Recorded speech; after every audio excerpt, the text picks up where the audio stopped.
Welcome to the Martial Arts Lifestyle Podcast, where we talk with martial arts practitioners about their histories and the influence that their practice of martial arts has on their lives. You are listening to the free version of this podcast, which is abbreviated.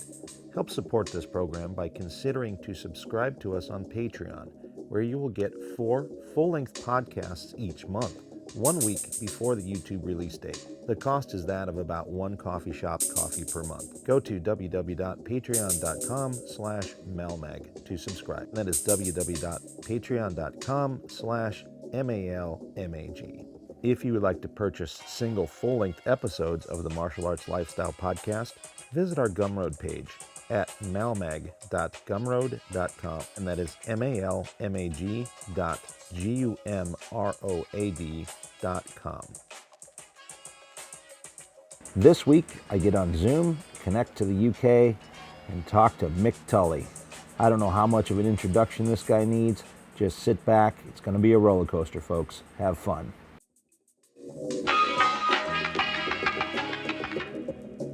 Welcome to the Martial Arts Lifestyle Podcast. Today, I've got someone who, I've known a long time. I consider him a really dear friend. And the funny thing is, this will be the first live speaking conversation that I've ever had with this man. But yet, we've known each other a long time. And I do have to tell him, because this is something that I don't think he necessarily knows. But my inspiration of doing this podcast was his podcast called The Mixed Martial Arts, which I thought was a phenomenal podcast, talking to a bunch of just very interesting people that maybe the rest of us didn't know. And a great show, and kind of inspired me to do this one. And so welcome, Mick Tully. Thank you very much, Tim, for the kind words. I hope you realise that as we were planning to do this, you were one of the first people that was mentioned to me, and I was like, I know the name. And then I was like, how? And it was our good friend Chris Harley, who first of all, I always have to say right now about Chris. Chris was the first American that I ever met that truly got sarcasm. Literally, he was the first. Like, don't get me wrong. There's a lot now, and I think especially in Minneapolis, a lot of the guys in the Cardi group. I think just over the years, they've actually adopted the sarcasm. But Harley was the first guy, and I was like, are you joking, right? And he was like, of course I'm joking. I was like, but you're American, you don't do sarcasm. And he said, yeah, some of us do. The more highly evolved members of the species do. And you were one of the first guys that he mentioned. And it was interesting the way he said it. I sort of dialed back on the podcast. If you want to know the truth, you might agree with this. A lot of people don't understand, first of all, how much work goes into it, doing it, what looks like an ad hoc conversation. And then the other thing that really got me was it was just I had a bit of an anxiety episode. It all came from medical anxiety, which I didn't believe existed. Like again, this is the thing. If you've never experienced something, then you can come across quite uncaring. Because I was like, stress, what's that? You know, that's like when, years ago, we'd see a guy with a neck brace walking down the road, and immediately you're like, that guy's just trying to pull a scam on insurance. He could be really injured, but you're like, immediately, unfortunately, we question everything, don't we? And with me, I had this medical anxiety that came early on in my jiu-jitsu training, and it just made me realize for the first time, basically since I was 16, I went back to feeling mortal and weak. Yeah. And then that got me. So what I did was I was like, right, I'm going to stop doing the mixed martial arts thing. And again, the great thing about COVID was COVID has brought this now as the norm. Whereas before it had to be in person. Yeah. So no one would. You understand? Yeah. So I was doing like driving for 3 hours, going, and I'd chat to some guy, and then sometimes, nearly everybody who ever made the cut, they were interested. But there was a couple of guys I chatted to, and it was like pulling teeth.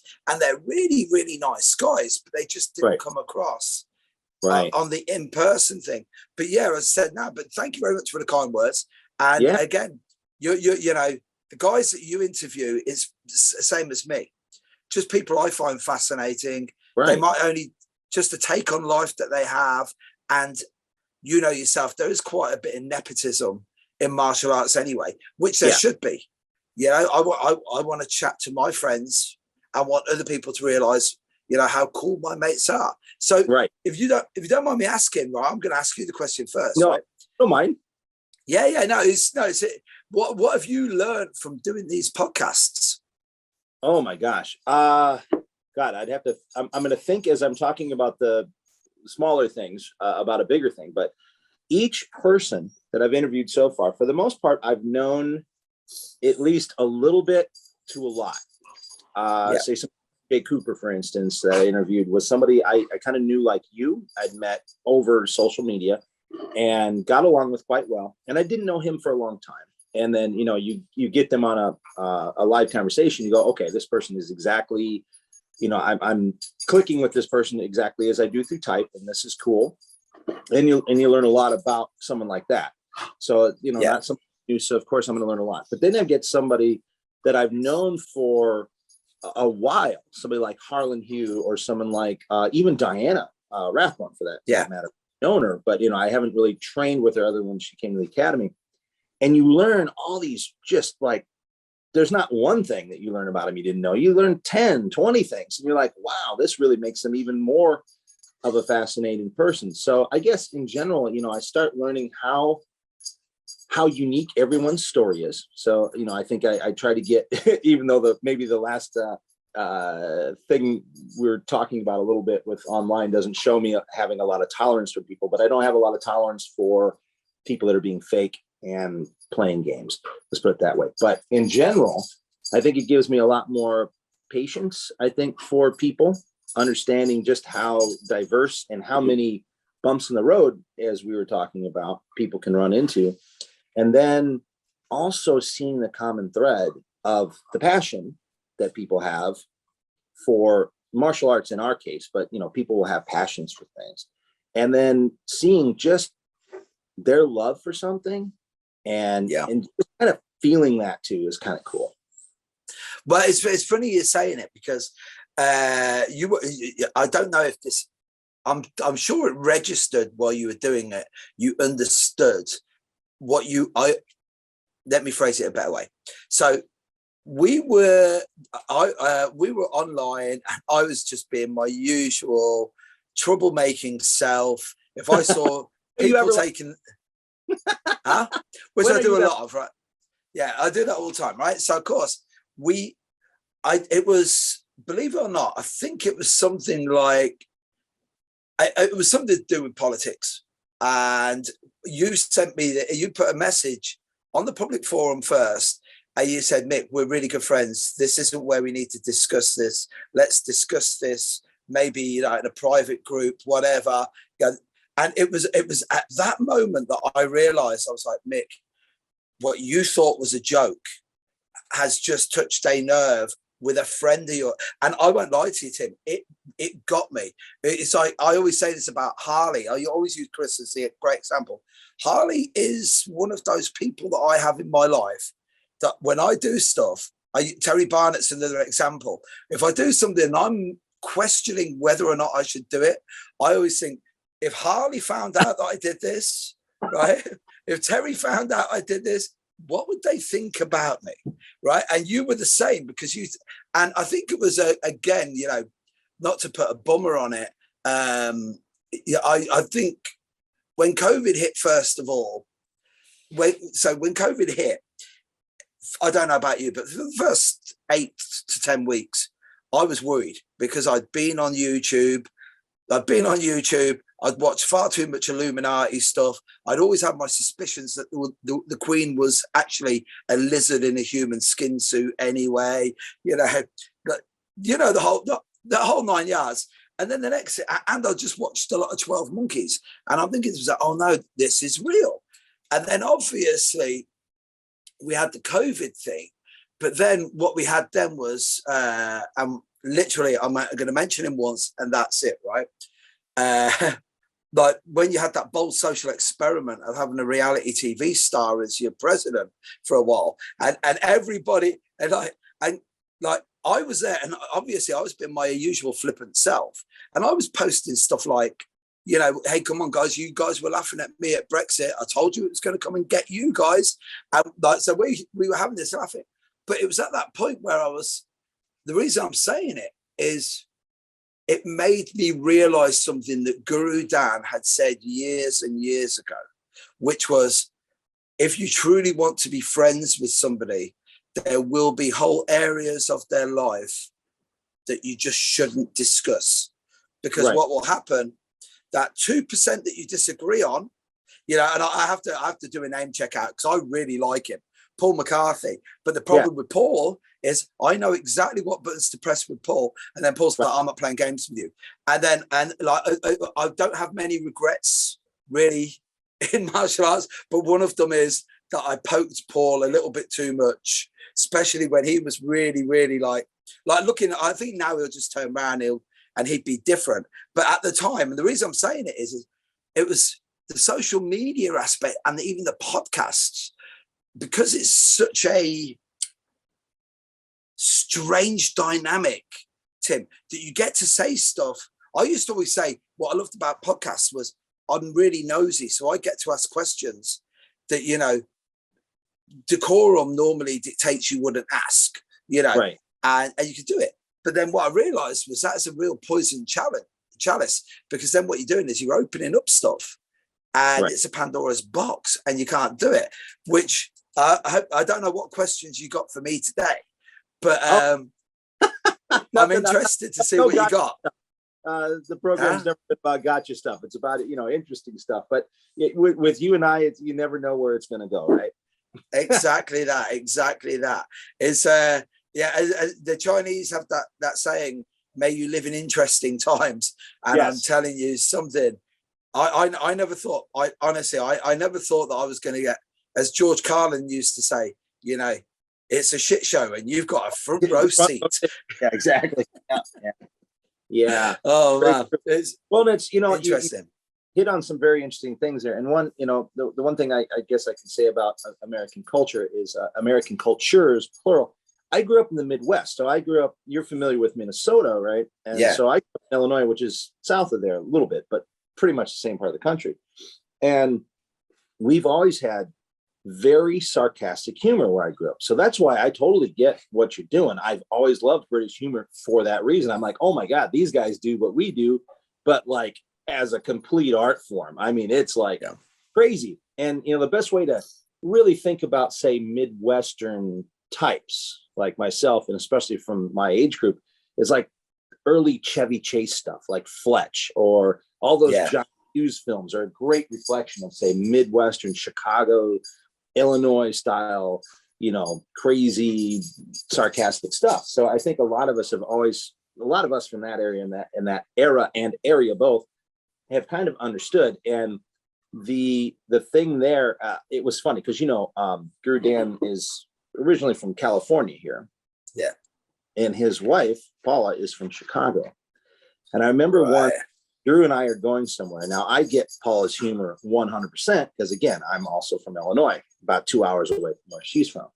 And Drew would say to me, he goes, she told me good job on this, but I made a mistake.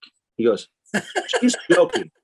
And I said, yes, that's sarcasm. I said, is that a Midwest thing? Do you guys do that? Like when someone does something and it's not really good, you very sincerely say good job.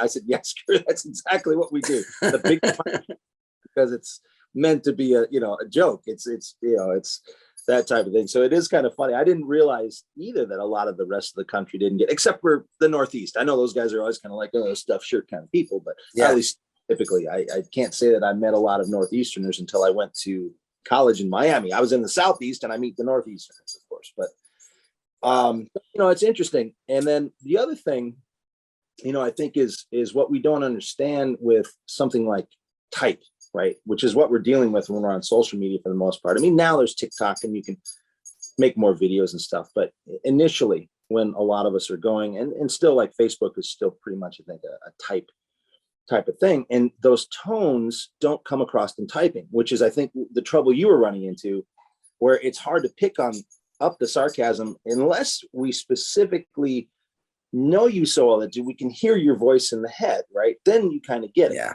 And to kind of go back to that real quick, yes, I hear Chris Harley's voice in my head as well when I do things. So I'm just like, I can hear Chris going, no, now, hey.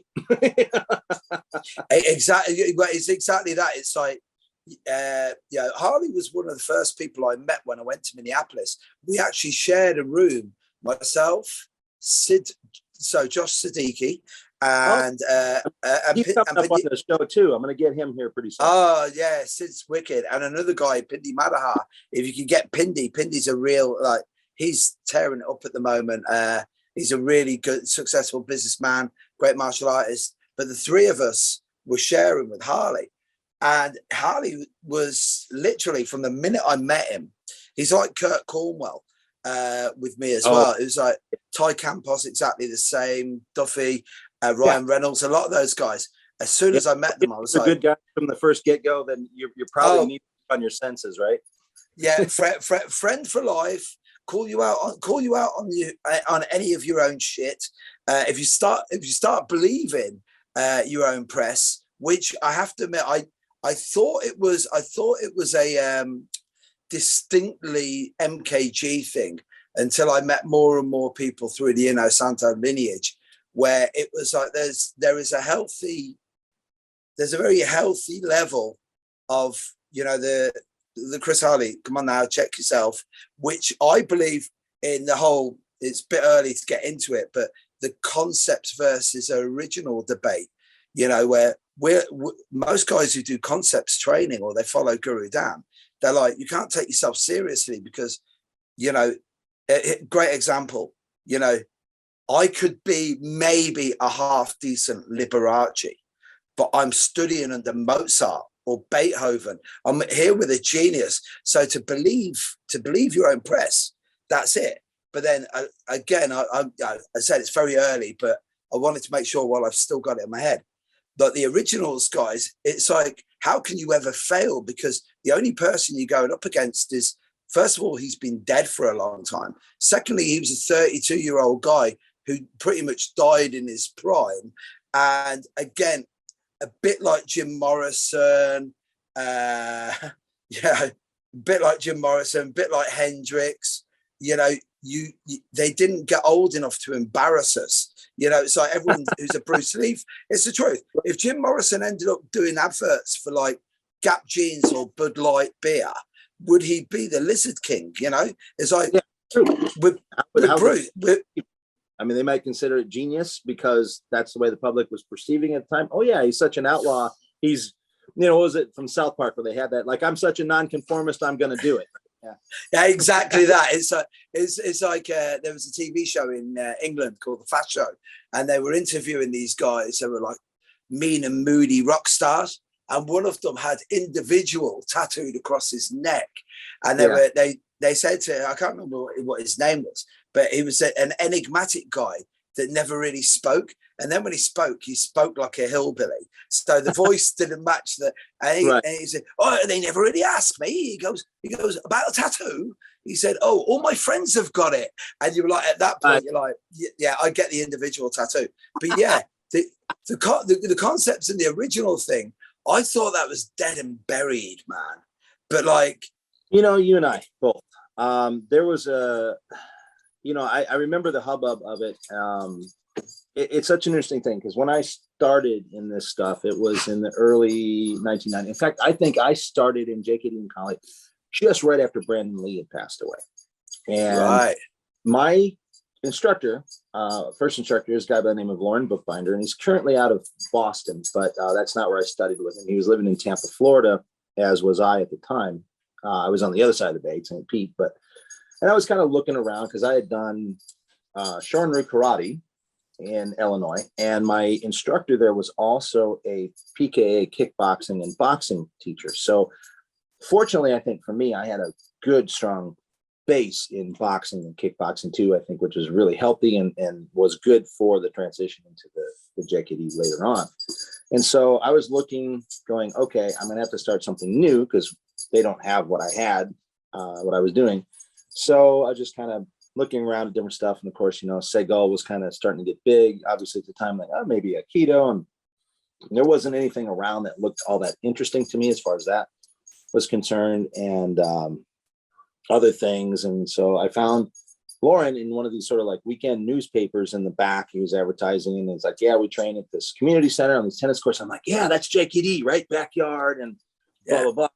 Then I called him, talked to him on the phone. Turns out he's like 5 years older than me. So we had a lot of common interest in music and stuff like that. So I went over to watch his class, and he took, a good chunk of time out to talk with me and, kind of demonstrate a little bit. And I'm like, yeah, this is the stuff I want to do. This is really cool. And so he had studied with Guru at what I think was kind of the beginning of Guru doing seminar type stuff, which was the Aspen, Colorado summer camps. Yeah. And that particular thing was cool from the sound of it to me, because, well, first of all, my teacher, I think, was a teenager in it. But all of the guys that we think of as big names, Vunak and Tim Tackett, Chris Kent, Alfonso Tamez, Richard Castillo, all these guys were people that were there. Graciela Casillas were all there helping teach. If Guru had to go somewhere on a seminar or something, they would teach. They were the assistant teachers. So he studied with all these people. He said, with the exception of Larry, because Larry was in North Carolina. So he, because of all of the sort of like big original guys you can think, not original, but that generation of people. Yeah. Think of those, that Larry was the only one that he had not had the chance to study with. So we just trained. I liked it that way. And we knew of the existence of certain, like Paul Vunak had an organization, and Larry Hartzell had an organization, and obviously, Drew Dan had an organization, and Burton Richardson had an organization. And we kind of followed all of it. We thought, this is all valuable. This is all good stuff. These are all very unique approaches. The other guy we really liked was Terry Gibson out of Oklahoma. I'm trying to think if we were familiar with Rick at the time. I'm not sure. It's hard to remember the specifics of all the intimate details of that time. But I mean, we knew the existence of a lot of groups, but there wasn't this original thing there that we didn't know of that. And around, I want to say 95, I'd have to maybe look at the photo. Maybe 94, 95, there was a Tim Tackett seminar in Orlando, Florida. And Lauren says to me, he goes, hey, we got to go to this. He goes, this guy was one of my teachers at the place. He said, you'll get a kick out of him. He's kind of like a non-PC, kind of crotchety old guy, and he'll just kind of say what's on his mind. And he said, but he's really, badass. And I'm like, yeah, let's go. So we went, and it was fun. It was kind of cool, train with this guy that you had seen in books and magazines, and very knowledgeable and really cool stuff. And to his credit, he didn't say anything bad about Guru. In fact, nothing political even came up. He stepped outside to have a cigarette, though. And the local guy all of a sudden goes on this anti-Guru Dan tirade and starts telling us. And so this is like, I think, the beginning of a lot of that, where it was more open. I'm sure it was, the seeds were before, but the beginning was happening, and and we're just like, Lauren and I are looking at this guy like, what? Like, we're not here for that. We have no interest in any of this. We're just here to train. And that was the first time I'd really heard this venomous split. And I remember our drive home, it's only a couple hours, and we're just like, what the fuck was that? Yeah, that was really weird. Like, I don't understand this whole thing. And so I never, I didn't pay much attention, because I went back to college full time and stuff after that. And that's what I went down to Miami. That's actually where I met Dwight the first time, because he was at the college, and I was teaching a Muay Thai class at the college and all that. So never really heard much more about it until I actually got out to the, Santo Academy, and then, social media kind of popping up. And then I'm looking at it like, it looked like, okay, this was something that's sort of come and gone, so to speak, a little bit. By that time, it was sort of, the embers were maybe still smoldering a little bit, but nothing big. And then I remember, this must have been about 2011, Christopher Bruce and I went to a seminar given by a guy by the name of Antonio Graceffo, who is, I think he writes for Black Belt. He's like a guy that travels around Asia. Right. does a lot of grappling stuff. And he was giving a seminar in Boca Tor and Silat, Timor, and a couple other things from his travels. And so we went, and in walks these guys that had some sort of original JKD something on their shirts. And, of course, we were wearing some Inosanto gear. And Antonio's kind of a funny guy too. He goes, "Oh, hey," he goes, "these guys are original JKD. You guys want to fight?" And Chris and I are kind of like, "Huh? What do you mean?" Now, Chris Bruce, I don't know if you've ever met him, but he's he's another 6'4", big dude, right? So we're really good training partners. And we turn and we look at these guys, and the looks on their face, like the big eyes, they're just like, because they were small guys, and they're just like, "No, we don't want to fight guys." And we're kind of like, "What do you mean? Why would we want to fight these guys?" And he's like, "Well, you're this kind of JKD." And I'm like, "As far as I know, there's one JKD, and we're all kind of part of the same family." So I'm like, and they had no interest in quarreling with us. In fact, I think one had made a Facebook buddy with me. I haven't really kept up with him, but so that was kind of the last I knew about it until this whole involvement in a couple particular groups, one of which I'd say I don't belong to anymore, just because sense of it. But it's like, the existence, I never knew people like our infamous Iraqi killer even existed in that, it's like, wow. It's just that kind of just really odd to me. It's so strange. Well, it's so strange because it's literally the same sort of time period. So I started karate in 85. And then when I moved to Germany in 92, and I was there for 5.5 years. So I trained, I did some Wing Chun there. I ended up teaching karate there as well. And I followed every single magazine I could get. I devoured it. And immediately, Tim, you know me, I'm not in any way, shape or form PC. And my one thing is, when I don't care if these delusional mugs like want to believe whatever shit they want to believe, but when they're knocking a really good, honest, decent guy who, like, I remember having a conversation with Guru once. We were talking about we were in Germany at Udo's place, and we went out for dinner, and I ended up sitting next to Guru just by accident. And obviously, and this concludes the abbreviated version of the Martial Arts Lifestyle Podcast. Please click the like and subscribe buttons as well as the notification bell. Also consider subscribing to the full-length podcast at www.patreon.com/malmag or purchasing individual full-length episodes at malmag.gumroad.com. Thank you for listening to this episode with Mick Tully. Hopefully we'll have him back for some more conversation. Coming up next week, yet another professional drummer, David Anderson. Check out the Malmag store at www.martialartslifestylemagazine.com and click on the store tab. There, you will find a full selection of Timmy B's brand sticks for FMA and Krabi Krabong, as well as Timmy B's and Dos Manos t-shirts. Many more products coming soon. Also click on our courses tab to purchase online courses, right now featuring a course in the Dos Manos stick of FMA. More courses to come. This show is produced by Martial Arts Lifestyle Magazine. Visit us at www.martialartslifestylemagazine.com and enjoy the free version of our online magazine with articles, a recommended schools page, and a worldwide events calendar. Music by Jack Al Relic. Martial Arts Lifestyle Magazine and the Martial Arts Lifestyle Podcast are trademarked and copyrighted by TNT LLC.